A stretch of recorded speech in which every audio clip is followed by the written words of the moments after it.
I didn't want to get up this morning. I had to set an alarm, get up, gonna go hiking, but I gotta warm up, gotta foam roll, gotta stretch, gotta do all that kind of stuff.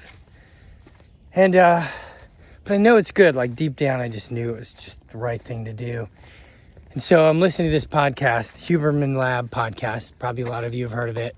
And probably less of you have heard of Coggins. David Coggins, I believe his name is. I'm listening to the podcast, and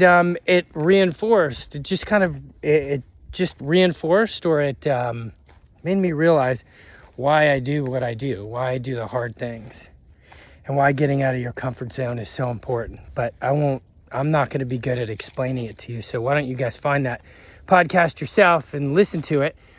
There's a lot of cussing in it. Don't be offended, because you're going to miss out. If you're offended by that, you're just going to have to put it aside, in my opinion, and hear some hard truths, because I think a lot of you listening to this probably feel like you're missing something, okay?